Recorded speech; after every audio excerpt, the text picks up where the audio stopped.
Kumpulan Yahudi Assad dan pembenci Yahudi beraksi sepenuhnya minggu ini, mengambil kesempatan sebanyak mungkin daripada berada di sini, di Israel, pencetus utama gangguan obsesif-kompulsif di dunia. Juga minggu ini, New York Times habis-habisan dengan sebuah cerita tentang seorang perisik terkenal yang direkrut oleh Mossad, yang kebetulan pernah saya singgung secara berseloroh dalam podcast saya minggu lepas. Dan siapa agaknya yang mungkin atau mungkin tidak menerima panggilan, meminta supaya meredakan sedikit perkara itu. Karena ia bukan selalu tentang perang di sini. Nampaknya perang sudah menjadi terlalu berulang untuk media. Mengikut piawaian mereka, itu bermakna ia sudah menjadi membosankan. Dan lebih teruk lagi, mereka tidak dapat menyesuaikannya dengan naratif tertentu. Jadi mereka mencari perkara lain untuk membuat Anda terus terpaku. Tetapi semuanya berkait rapat pada akhirnya, dan kita akan lihat itu hari ini. Apa yang kita saksikan tidak lebih daripada satu permainan yang diatur dengan teliti.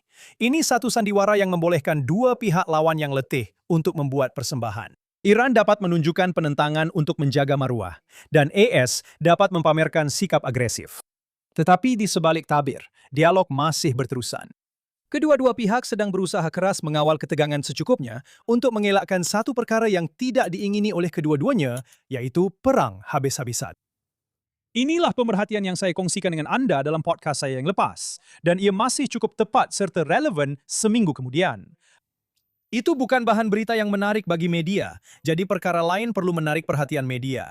Fokus di sini minggu ini adalah pada dua orang murahan yang gilakan perhatian, yang memanipulasi obsesi terhadap Israel untuk kepentingan mereka sendiri. Seorang daripadanya ialah seorang pempengaruh media sosial yang kurang bijak, yang mana pempengaruh pro-Israel dan Yahudi berpendapat adalah ide yang baik untuk menjemputnya ke Israel dan memuat naik kandungan bersamanya di Israel, dengan mendakwa ia akan membantu Israel. Dengan generasi muda yang dibanjiri dengan naratif negatif dan gambaran Israel sebagai entiti yang jahat. Dia mendapat perhatian yang dia cari, menarik banyak perhatian, yang mana tidak mengejutkan. Dan dia tidak penting.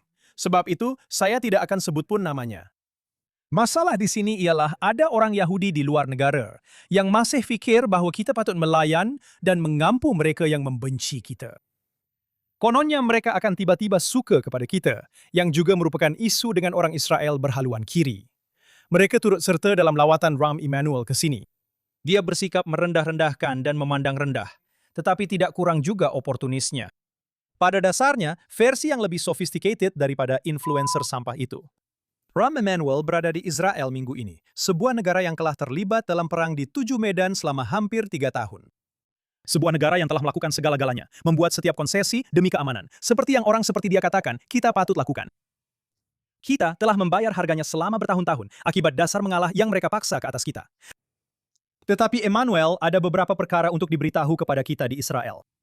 Pertama, menunjukkan satu tinjauan yang mengatakan Mamdani lebih populer di kalangan Yahudi New York berbanding Netanyahu. Saya ada berita yang mungkin akan mengejutkannya. Kami orang Yahudi di Israel tak peduli langsung.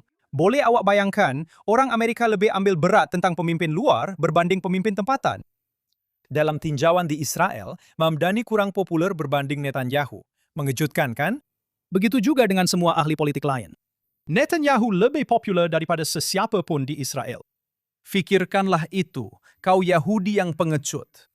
Jelas bahwa Emanuel tidak menyebelahi kita, tetapi peningkatan retoriknya hanyalah usaha terang-terangan untuk mengambil hati penyokong Parti Demokrat yang semakin radikal datang daripada calon berpotensi dalam pemilihan awal untuk pencalonan presiden. Orang-orang ini tidak membenci kita kerana Netanyahu atau kerana korban di Gaza. Mereka tidak peduli dengan puluhan ribu yang telah dibunuh di Iran, dan jumlah yang lebih besar lagi yang dibunuh di Afrika. Mereka membenci negara Yahudi kerana ia sebuah negara Yahudi.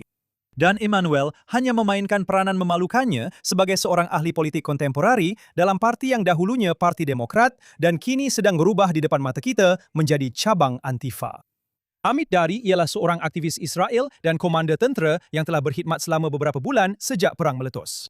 Beliau berkata demikian mengenai lawatan Emanuel, yang saya percaya sangat tepat. Apa yang Emanuel gagal faham ialah hakikat, malangnya benar, bahwa memang ada orang Yahudi yang menyokong Mamdani, dan itulah sebenarnya masalahnya. Mereka yang telah merosot dari segi moral, bukan kami. Dan ia tiada kena mengena dengan siapa yang mengetuai kerajaan Israel. Seorang Yahudi yang menyokong Mamdani pada dasarnya menyokong kebencian terhadap Yahudi. Kebencian yang sama apabila Mamdani baru-baru ini menggelar kami raksasa. Emmanuel sepatutnya menyampaikan ucapan marahnya di sinagog reformasi di New York, di klub pelajar, dan di komuniti Yahudi progresif, memberitahu mereka bahwa menyokong Mamdani adalah satu tindakan gila. Kami di Israel, katanya, kami tidak berubah. Yahudi yang mengundi Mamdani, yang menyokong rakyat Palestin, merekalah yang perlu melakukan muhasabah diri. Emmanuel sedang mempertimbangkan untuk bertanding sebagai Presiden Amerika Syarikat sebagai seorang Demokrat, sudah tentu. Dan dia sedang meletakkan asas untuk mendapatkan sokongan daripada New York Times dan kumpulannya. Menyerang Israel tidak akan membantunya mendapatkan beberapa mata tambahan. Dia boleh tanya Bernie Sanders bagaimana hasilnya. Sokongan rakyat Amerika terhadap Israel memang semakin menurun, terutamanya dalam kalangan generasi muda. Tetapi apabila Anda membaca tinjauan dengan teliti, Anda akan lihat bahwa ramai daripada mereka yang membenci Israel juga membenci Amerika sendiri. Dan dia berkata bahwa merekalah yang telah berubah, bukan kita. Namun, kita mesti melakukan segala yang mungkin untuk memperkukuhkan pihak yang menyokong kita tanpa ragu-ragu dan tanpa syarat. Satu lagi dakwaan yang dibuat oleh Rahm Emanuel semasa beliau berada di sini di Israel dan yang sering didorong oleh golongan kiri di Israel serta para pengkritik Israel yang lain ialah bahwa Israel semakin terasing. Beliau bercakap tentang menamatkan subsidi pertahanan standar Amerika Syarikat seolah-olah memberi gambaran bahwa Israel adalah beban diplomatik. Dovie Francis ialah seorang ahli keuangan Israel Amerika yang merapatkan jurang antara modal Silicon Valley dan inovasi teknologi Israel. Sebagai rakan pengasas Group 11, beliau menguruskan lebih daripada $1.4 bilion dalam aset, meletakkan beliau di barisan hadapan salah satu dana modal teroka berprestasi tinggi di Amerika Syarikat. Beliau juga berkhidmat sebagai penasihat rasmi kepada Perdana Menteri Israel mengenai kecerdasan buatan, menerajui inisiatif strategik AI negara tersebut. Pembentangan terbaru yang beliau sampaikan di sebuah persidangan pelabur Eropah adalah petunjuk yang lebih baik tentang kedudukan sebenar Israel berbanding apa-apa yang boleh direka oleh seorang manipulator seperti Emmanuel. Francis menjelaskan bahawa kemajuan Israel yang tiada tandingan dalam kecerdasan buatan dan otomasi pertahanan menjadikannya sebagai tonggak penting kestabilan global tanpa mengira perubahan angin politik di Washington atau di Brussels. Francis secara langsung memberi amaran kepada pelabur dan pemimpin Eropah bahawa dunia sedang menuju ke arah konflik global yang besar. Beliau secara jelas menyatakan, Israel adalah rakan terbaik Anda menjelang Perang Dunia Ketiga. Beliau dengan tegas menggesa negara-negara Eropah supaya berhenti bergantung kepada konsep keselamatan lama dan melengkapkan diri secara agresif dengan teknologi serta persenjataan buatan Israel. Beliau berhujah bahawa kerana inovasi Israel diuji secara aktif dan ketat di medan pertempuran sebenar yang sengit, ia menyediakan mekanisme pertahanan yang diperlukan untuk melindungi sempadan Eropah dan kedaulatan negara pada masa kini. Menggambarkan teknologi Israel bukan sekadar sebagai platform perisian komersial, tetapi sebagai infrastruktur global yang penting untuk negara-negara demokratik. Pendekatan berani dan tanpa tapisan ini mencerminkan tesis yang beliau ketengahkan di platform global, bahawa inovasi teknologi, terutamanya dalam AI, serta pertahanan dan otomasi, berkait rapat dengan kelangsungan negara dan kestabilan serantau. Dan Jerman memahami perkara ini. Tetapi mereka menghadapi beberapa masalah yang mengejutkan dan tidak dijangka. Pengeluar kereta Jerman, Volkswagen, yang kita semua kenali, sedang menghadapi krisis ekonomi yang teruk dan persaingan sengit dari pasaran China. Dan mereka telah merancang untuk menutup kilangnya di Bandar Osnabrück menjelang tahun 2027. Bagi menyelamatkan pekerjaan, kira-kira 2.300 pekerja. Pihak pengurusan Volkswagen telah memasuki rundingan lanjutan dan malah menandatangani memorandum persefahaman dengan syarikat Israel, Rafael. Ideanya adalah untuk menukar barisan pengeluaran otomobil kepada pembuatan komponen logistik dan mekanikal untuk sistem pertahanan udara, terutamanya Iron Dome.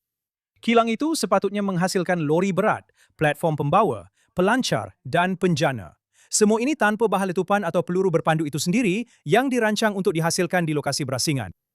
Kerajaan Jerman sendiri menyokong inisiatif ini sebagai sebahagian daripada usaha memperkukuhkan keupayaan pertahanan udara Eropah. Tapi inilah masalahnya. Cadangan itu serta-merta mendapat kritikan di Jerman. Aktivis keamanan dan ahli politik dari parti pembangkang kiri berhujah bahwa Volkswagen harus kekal sebagai pengeluar awam dan menolak kerjasama dengan syarikat pertahanan Israel. Pengkritik sudah tentu memetik kempen ketenteraan Israel di Gaza. Kontroversi politik itu turut merebak ke dalam struktur pemegang saham Volkswagen. Nampaknya dana kekayaan negara Qatar tidak mengejutkan, memiliki 10,4% saham Volkswagen dan mengawal 17% hak mengundi syarikat itu. Mereka telah memveto perjanjian itu. Bukan kumpulan rahasia, bukan orang Yahudi, Qatar. Jadi, siapa yang mengawal bank-bank itu? Siapa yang mengawal segalanya? Mungkin awak boleh faham dari sini, tapi lebih mudah untuk pemimpin barat berlagak bermoral apabila berkaitan dengan Israel. Perdana Menteri Iceland, Kristrún Frostadóttir, namanya macam watak dalam filem Frozen, telah menyeru tindakan antarabangsa segera berhubung krisis kemanusiaan di Gaza dengan mengatakan penderitaan orang awam tidak boleh lagi diabaikan. Dalam kenyataan bersama dengan pemimpin negara-negara yang menyedihkan seperti Spanyol, Norway, Ireland, Luxembourg, Slovenia, dan Malta, beliau menggambarkan situasi itu sebagai mengerikan. Saya rasa inilah yang dimaksudkannya. Beliau juga menegaskan semula sokongan Iceland terhadap penyelesaian dua negara dan sebuah negara Palestin yang merdeka. Tapi itu tidak akan berlaku. Tapi apa yang dia peduli? Dia akan dapat pelaburan dari Qatar. Dia dan semua pemimpin negara yang kononnya bermoral tinggi, tapi sebenarnya tidak tahu apa-apa yang tiba-tiba sedar sekarang. Tidak pernah berkata apa-apa tentang Hamas. Selama bertahun-tahun, ketika mereka menindas penduduk Gaza dan membina infrastruktur keganasan di bawah seluruh kawasan awam, secara terbuka mengisytiharkan bahwa mereka mahu memusnahkan Israel. Tumpukan pada apa yang awak tahu, Perdana Menteri Elsa Frozen, dan lepaskan saja. Kau lihat, kami pernah melaluinya. Semua itu pernah terjadi kepada kami sebelum ini. Ia pernah jadi lebih teruk daripada itu. Cuma sekarang, ia sangat berbeza. Sekarang, kami ada ini. Dan kamu masih ada kebencian lama, rasa iri hati, pembohongan, fitnah yang sama. Semua yang dimiliki pembenci Israel hanyalah proyeksi jiwa mereka yang kosong, yang mereka isi dengan kepura-puraan rasa diri paling benar. Kamu hanya fokus untuk coba memusnahkan kami. Kamu memakai kain dan mengibarkan bendera, sesuatu yang kamu sendiri tidak tahu apa-apa mengenainya. Kamu melaungkan slogan-slogan kosong dengan semangat palsu untuk mengisi kekosongan dalam hidup kamu yang tidak bermakna. Kamu diheret seperti kawanan kambing biri-biri menuju kehancuran diri sendiri dan meruntuhkan kehidupan kamu sendiri. Emmanuel dan sisa-sisa Demokrat sedang mengampu badut-badut ini.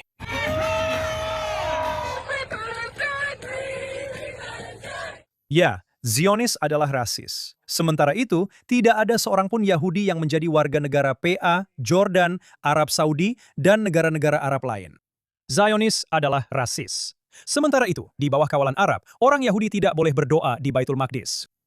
Zionis adalah rasis, tetapi satu-satunya tempat di Timur Tengah di mana populasi Kristen bertambah ialah di Israel. Zionis adalah penjajah, sedangkan kami telah menyerahkan Sinai, Gaza, Yudea, dan Samaria kepada orang Arab. Zionis adalah pembunuh. Sementara itu, satu-satunya tempat yang tiada orang melarikan diri daripadanya sebagai pelarian ialah Israel. Zionis sangat teruk. Sementara itu, satu-satunya tempat golongan gay boleh hidup bebas adalah di Israel. Terdapat 50 negara Muslim, tidak satu pun yang bersifat demokratik. Walaupun pada hari Yahudi yang paling suci, walaupun segala-galanya di Israel ditutup, orang Arab masih boleh bergerak ke seluruh negara karena tiada siapa di sini yang didesak untuk berasimilasi dan kami tidak berdakwah. Terdapat lebih daripada 1 bilion Muslim, lebih daripada 1 bilion Kristen, terdapat 15 juta Yahudi. Jadi cukuplah, biarkan kami sendiri. Kami telah meninggalkan negara-negara Arab, kami telah meninggalkan Eropa, kami telah melepaskan kamu daripada obsesi kamu yang tidak sehat terhadap kami. Kamu asik mengungkit fakta bahwa kami diusir dari 109 negara yang berbeza. Baiklah, oke. Dan di sini pun, di sebuah negara sebesar New Jersey, kamu masih tidak membenarkan kami hidup dengan aman. Kamu masih lagi obses dengan kami. Kami tidak pernah menyerang sesiapapun yang tidak menyerang kami terlebih dahulu. Mereka terdorong justru karena kami kecil dari segi size dan jumlah. Dan Israel kuat karena keyakinan. Pegangan dan kepercayaan kami terhadap identiti kami, masa lalu kami, keyakinan agama kami, kekuatan keluarga kami, kesedaran kami tentang asas-asas tamadun, keluarga, agama, dan kenegaraan. Semua perkara yang orang seperti Emmanuel dan penyokong Mamdani tidak miliki. Mereka mencari tujuan dalam perkara yang tidak bermakna dan dimanipulasi oleh orang lain. Kadang-kadang sesuatu boleh dirumuskan dalam satu hantaran, seperti yang ini di sini. Ia menyatakan segala yang Anda perlu tahu untuk memahami. Perkara yang sama di Israel. Terdapat 2 juta warga negara Arab di Israel.